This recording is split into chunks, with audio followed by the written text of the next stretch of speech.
Hello student, my name is Shivam Shrivastava और आज का जो सेशन बच्चों हम करने जा रहे हैं वो हम सीए फाउंडेशन के अकाउंट के सिलेबस के बारे में बात करेंगे। क्योंकि सिलेबस बहुत ज़्यादा वाइड होता है हमारा अकाउंट्स का, तो उससे हम क्या करते हैं, 4 पार्ट में डिवाइड कर देते हैं। 4 पार्ट में डिवाइड करने से क्या होता है, हमें ये पता चल जाएगा कि किस चैप्टर के ऊपर हमें कितना फोकस करना है। ठीक है, जब आप रिवीजन करने बैठोगे तो रिवीजन करने के टाइम पर हमें ये दिक्कत नहीं आएगी कि हम कौन से चैप्टर पे ज़्यादा फोकस करें और कौन से चैप्टर पे हम कम फोकस करें। तो उसके लिए क्या करते हैं, हम सिलेबस को 4 पार्ट में डिवाइड करते हैं। पहला पार्ट आता है आपका थ्योरी का, पार्ट ए को डिवाइड कर दो थ्योरेटिकल फ्रेमवर्क के अंदर, जो कि आपका 5 से 10% का वेटेज ले रहा है, यानी 5 to 10 मार्क्स आपकी थ्योरी आती है 5 से 10 नंबर की। तो ये पहले पार्ट के अंदर आप सारी थ्योरी डाल दो। थ्योरी डालने के 5 से 10 नंबर आप यहाँ से बना सकते हैं। फिर बात करते हैं पार्ट बी की। ये आ जाती है आपकी पार्ट बी।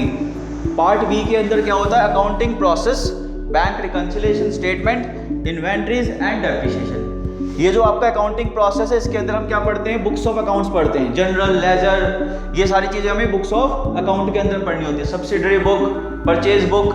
अब यहाँ क्या बात करेंगे, हम प्रिपरेशन ऑफ ट्रायल बैलेंस के बारे में बात करेंगे। उसके बाद बात करेंगे हम इसके अंदर रेक्टिफिकेशन ऑफ एरर के बारे में बात करेंगे। तो ये जो पार्ट बी है आपका, ये सारे चैप्टर्स जो है पार्ट बी के, accounting process, bank reconciliation statement, inventories and depreciation, ये वेटेज रखते हैं अपने आप में 25 से 30%। इसका मतलब यहाँ से 25 से 30 मार्क्स का आपका क्वेश्चन आता है। ये आपका आता है पार्ट बी के अंदर। पार्ट ए, पार्ट बी के बाद अब बात करते हैं बच्चों पार्ट सी के बारे में। पार्ट सी के अंदर देखो कैटेगराइज किया गया है चैप्टर को 5 पार्ट के अंदर दोबारा से। पार्ट सी के अंदर हमें स्पेशल ट्रांजैक्शंस के बारे में पढ़ना है। कौन कौन से चैप्टर पढ़ने हैं इसके अंदर, सबसे पहला आता है आपका बिल्स ऑफ एक्सचेंज। फिर दूसरा चैप्टर पढ़ेंगे आप इसके अंदर sale of goods on approval basis. फिर आपका चैप्टर आता है इसमें consignment, average due date, account of current. ये 5 चैप्टर के अंदर पार्ट सी डिवाइड है आपका, जो अपने में वेटेज रखता है 15 से 20%। 15 से 20% मतलब 15 से 20 नंबर का आपका पार्ट सी है। फिर बात करते हैं पार्ट डी की।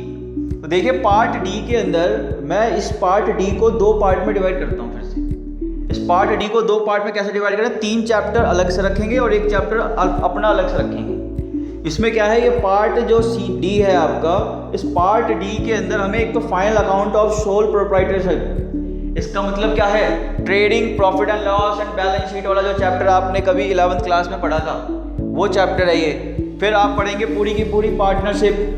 फिर आप पढ़ेंगे नॉट फॉर प्रॉफिट ऑर्गेनाइजेशन। ये पार्ट डी के 3 मेन चैप्टर्स हैं जो 30 से 40 नंबर की वेटेज रखते हैं अपने आप में। इसका मतलब 30 से 40 नंबर का क्वेश्चन इन 3 चैप्टर से पूछा जाता है, 3 टॉपिक से। और अकेला जो ये चैप्टर है आपका कंपनी, ये है तो पार्ट डी का, लेकिन इसे मैं अलग से रखता हूँ। अलग से रखने का सेंस क्या है, क्योंकि ये अकेला एक जो कंपनी चैप्टर है आपका, कंपनी टॉपिक, ये 10 से 15 नंबर की अकेले की वेटेज है इसकी।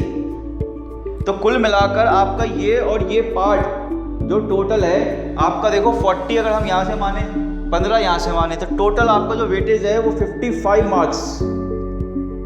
टोटल पेपर आपका 100 मार्क्स का है, ध्यान दीजिएगा। टोटल पेपर आपका 100 मार्क्स का है, जिसमें से पार्ट डी अकेला आपका 55 नंबर का कवर कर रहा है। तो आपको सारा का सारा फोकस रिवीजन के टाइम पे किसके ऊपर रखना है, इसके ऊपर रखना है।